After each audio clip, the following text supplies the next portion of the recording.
So today I thought I would sit down and have a little chat with you about something that has been a huge impact on my life. Those who know me personally know about this, and I thought I would just share a little bit about something that went on several years ago and has again been a huge part of my life. When I was in 6th grade, like a lot of people, I had the typical scoliosis test done.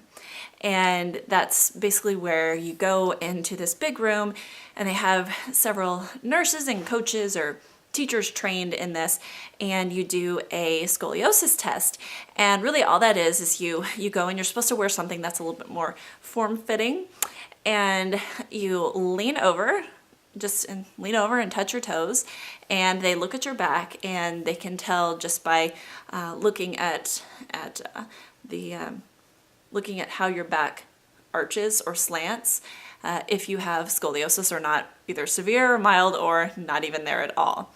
And so this was 6th grade, and I went in and passed the scoliosis test.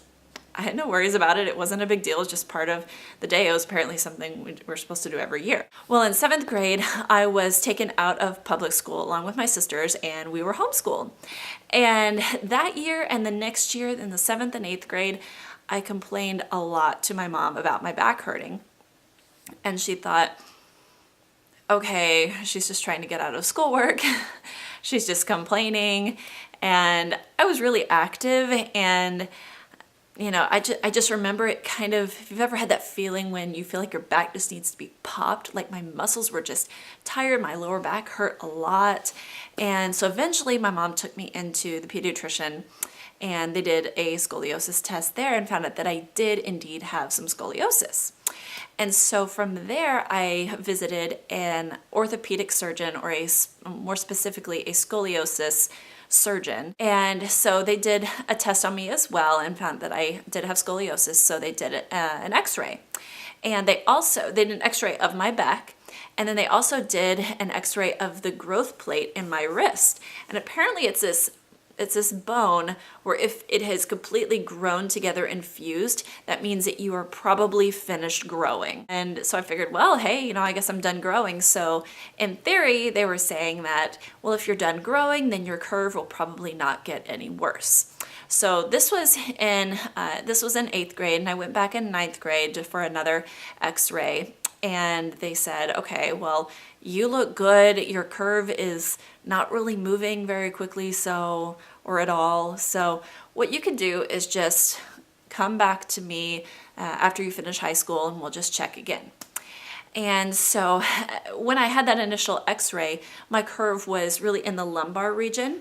And if you're completely in the dark as what I'm talking about, maybe I should back up. Scoliosis is curvature of the spine, not the curve up here, or the natural curve that you have in your lower back, but when it's actually curved side to side. And my thoracic portion was pretty straight. When it got into my lumbar, my spine began to curve about like this. So it wasn't anything huge. It wasn't like the S curve that I hear some people having. So during high school, I got really active. I played volleyball. I was very active in volleyball, played all 4 years. I was always active doing something. And so I didn't feel like I was getting any worse. I did have some back pain still, but I thought, oh, well, it's just because of the scoliosis. And it probably was. And there was actually a picture that is taken of me. And if I can, I'll insert it here. But I was in a form-fitting formal dress, and you can see that I am very crooked. One hip is way out here, and the other is kind of in. I look curved. Now, again, I've always been very thin. I was maybe 100 pounds then, and so it was very easy to find any sort of, I guess, imperfection in my shape as far as my spine went. But again, we didn't really think anything of it. And my mom told me that she remembered walking behind me in the mall one time, and she noticed that I was just walking really crooked. I never noticed this myself. But over time, my lumbar curve became so pronounced that I was literally leaning over. You could line up my nose with my left knee. I was that curved. So we went in for an x-ray, and boy, oh boy, my curve was so much worse.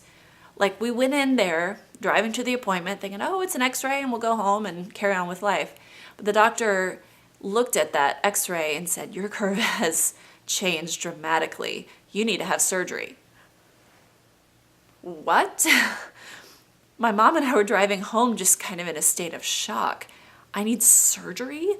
Like, what just happened? So we left talking about surgery, and it was just the craziest thing. We dropped the bomb on my dad when we got home, and I was kind of devastated. Here I was starting college. I mean, mind you, I was living at home, so that aspect was pretty easy. It's not like I had gone away to a 4-year college and had to take a bunch of time off or anything. So ended up getting a second opinion from another doctor who wanted to do a different kind of surgery. And we decided to do that. And then my parents and we just got this feeling. I don't really know how else to describe it, but it's just a feeling. It was just a word from God to just don't do it. Obviously, with something that big, if you're even getting a whisper to don't do it, you don't do it. And we knew we didn't want to go into it with this uneasy feeling. We wanted to go into something this important with certainty. And so we ended up going back to our original doctor. And by the way, this doctor, I should say his name was Dr. Jesse Dixon. And he actually was trained by the guy who like pioneered the surgery. So when he did my surgery, at that point, he wasn't doing 5 or 6 surgeries a week like he used to when he was younger. He had to have been in his mid to late 70s, and he was doing like 1 a week for fun. Can you believe that? So we decided to go for the original surgery with Dr. Dixon, and I had it done on August 15th of 2000, so I was almost 20. And I decided to take that whole semester, that fall of 2000 semester, off of school so that I could have my surgery and recover and be ready to go in the spring. And just in case you're not familiar with the surgery, which you're probably not, what they did was they put an incision in the back of my hip back here, and they actually scraped bone off of off the back of my pelvis, and then they cut me straight down the middle, down my back. My scar is 18 inches long. It's really long, and it's so perfectly straight, and it's beautiful. It's not ugly at all, but they cut me all the way straight down, opened me up, and they took that bone and they basically pasted it on my spine. And they did it just above my curve and just below my curve.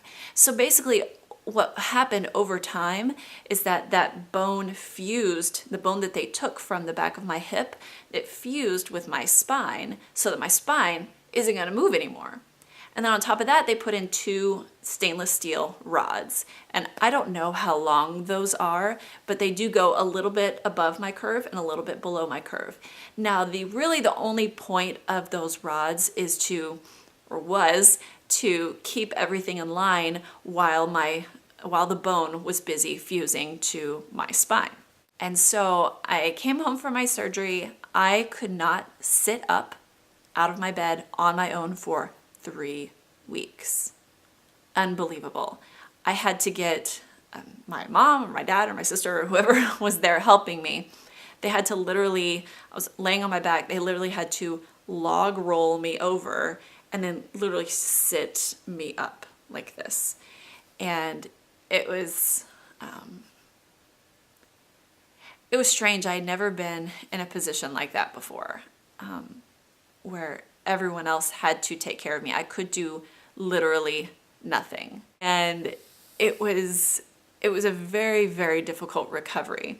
Those first 3 weeks when I couldn't sit up on my own, when we would go to the mall so I could walk. I didn't have to do PT, physical therapy or anything. All I had to do was walk. And since it was Texas in August, yeah, I was not walking around the block. Way too hot, especially in my condition where I could only walk, around the house. And so we would go to the mall and we walk a little bit. I remember just being very scared someone was going to bump into me and ruin my surgery or something like that, or I was going to fall down or something. That semester that I took off of school after I became a little bit more mobile, it was about 6 weeks till I could drive, even though miraculously I felt ready to get back to normal after about 5 weeks.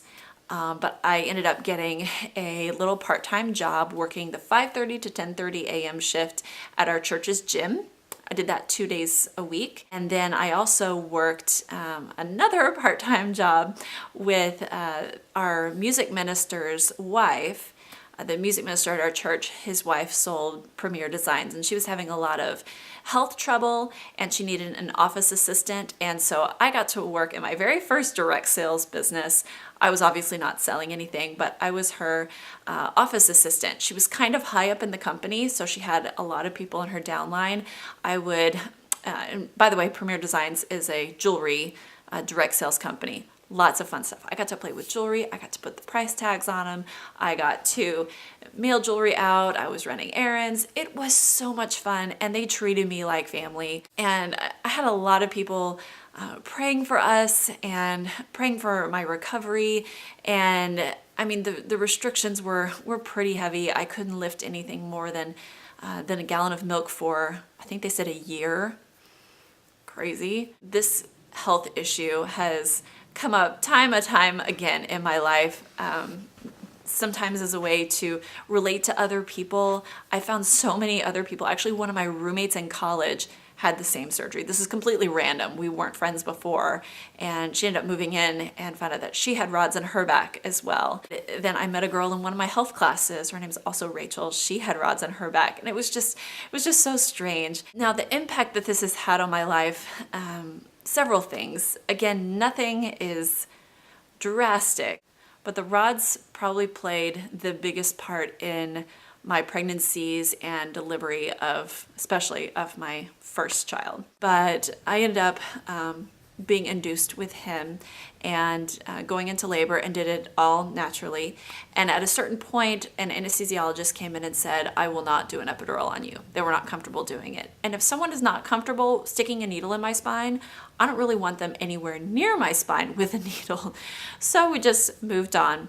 And then when it came time for a C-section, another anesthesiologist tried, kind of in an emergent situation, to get in either an epidural or a spinal block, and couldn't. And so I ended up having to be knocked out for Caleb's delivery, C-section delivery. And that to this day does bother me a lot. And again, I've gone into this in my other video about Caleb's birth, but I knew that when Braden was born, in order to avoid the emergency C-section possibility, I just decided to get a repeat C-section that was planned. So the whole pregnancy, I worked with my OBGYN and I worked with anesthesiologists over the phone and in person to come up with a plan so that I could be awake to hear my baby's first cries. And as you know, I was able to get a spinal block with Braden and be awake, a little groggy, but awake for his birth. I just thought I would share my story with you because this is not something I hear too much on YouTube. It's not something that I hear a lot just with my general friends. It's not something I even bring up that much. It's always that, what's a fun fact about you that nobody knows type of thing. And people sometimes get a little weirded out by it, which, strange enough, I actually enjoy a little bit. So anyway, this has been super long, but I hope that this has helped you. Be sure to like this video, give me a thumbs up if you liked it. And if you're new here, be sure to subscribe. You can also follow me on Facebook, Pinterest, and Instagram, all at Real Housewife Rachel. Thanks so much for watching today, guys, and have a great day. Bye.